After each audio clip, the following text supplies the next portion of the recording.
Hi, this is Bishop Craig in Northern Michigan, and this is Take One for the week of July 28. Peace be with you.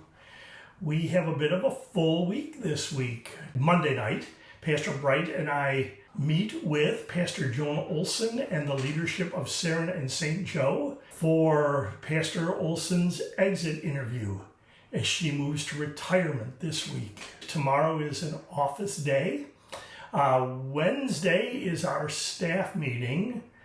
Thursday, Pastor Bright, Pastor Sprang, and I are meeting with Pastor Tim Crick from Lutheran World Relief in the afternoon.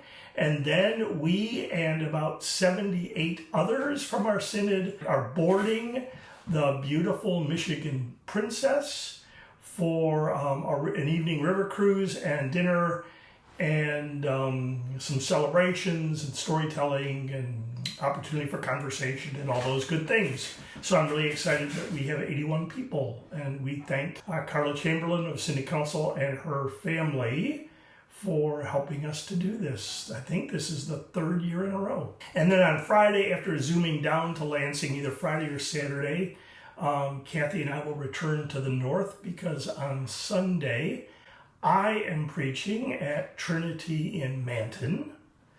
Pastor Bright will be at Saron in St. Joe the first Sunday without Pastor Olson. And Pastor Sprang will be at Christ in Wyoming as Christ Sudanese is beginning the next chapter of its life as a faith community by really becoming a part of the ministry of Christ Lutheran in Wyoming. And I'm really grateful that they have found that this is the best way forward for them. And I'm really grateful to Pastor Rob Schmidt, who has embraced the Sudanese community as part of his pastoral responsibility. And I think this is a really good thing. So we have some congregational news that I think I can share. Peace in Sparta has voted to call a pastor, and I believe that pastor has accepted the call, but I don't know that either side has made a big official announcement, so I do not want to steal their thunder, but that is in the works. Trinity in Grand Rapids is having a congregational meeting on August 4 to vote to call their next lead pastor. So we're excited about that. On the other side of things, this past Sunday, Messiah Lutheran Church in Roscommon voted unanimously to disaffiliate with the Evangelical Lutheran Church in America and to become a part of the North American Lutheran Church. And this coming Sunday, Hope Lutheran Church in Marlette, we expect will vote to disaffiliate from the ELCA and pursue a relationship with the Lutheran Church Missouri Synod. I'm really grateful for and value the collaboration that I'm having with my counterpart in the Michigan district of the LCMS as we work together to help Hope and Marlette do what they've determined is best for them. I find when congregations get to the point of wanting to disaffiliate, it's been years in the making, and they need to do what they have discerned is best, and we need to be hopeful and respectful, and also need to be clear that once that decision is made, people just think the bishop, like a monarch, can wave a magic wand if they want to come back, and there's a whole process that's like starting a mission church. So it's not magical. I don't have that kind of power.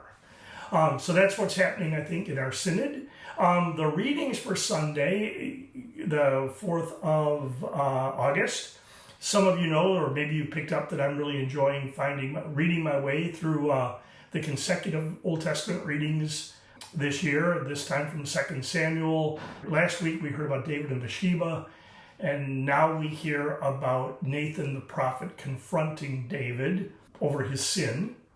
And it is a classic example of speaking truth to power. Nathan does not come barreling in and accuse David. He tells a story that appeals to David's best selves, to his better angels. and then drops the bomb, "You are the man." And David has nowhere to hide, but needs to admit, I have sinned. I have sinned.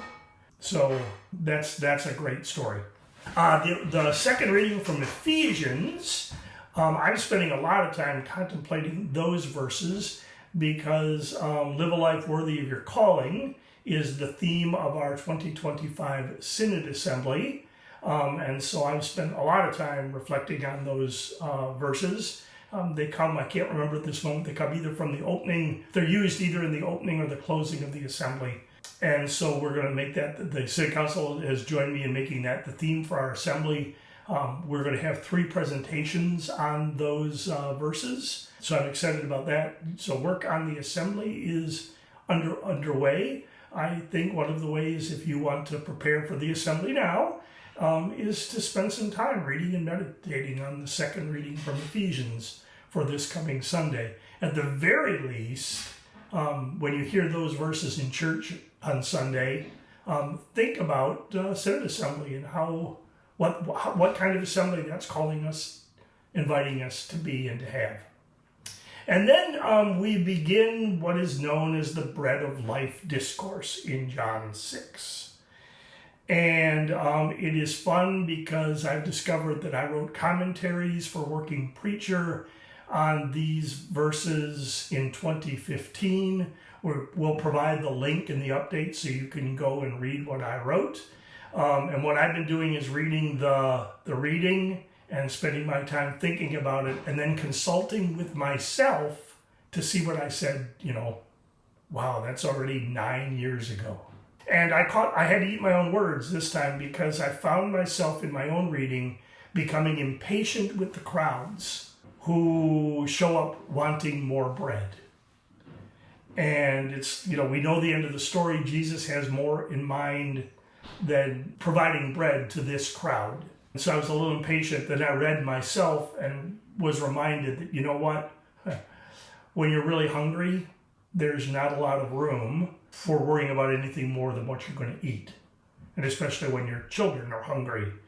I think in that commentary that Jesus has more in mind than feeding this crowd. Perhaps Jesus has in mind ending hunger. And so my good news for this Sunday is in Jesus we can expect more. Or Jesus is bigger than our expectations.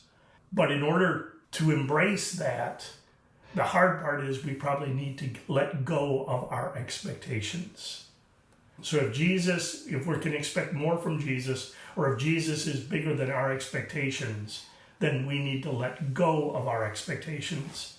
And I don't think more means Jesus will fulfill our expectations and more. I think Jesus' more may not fulfill our expectations. So, the classic is Jesus will not prevent us or our loved ones from dying. We're all going to die one day. Jesus will bring life out of death. And those are true for all kinds of expectations.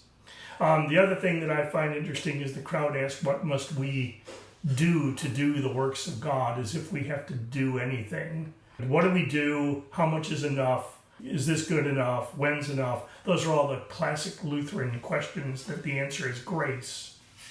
So Jesus says this is what it means to do the works of God, to believe or to trust in Jesus.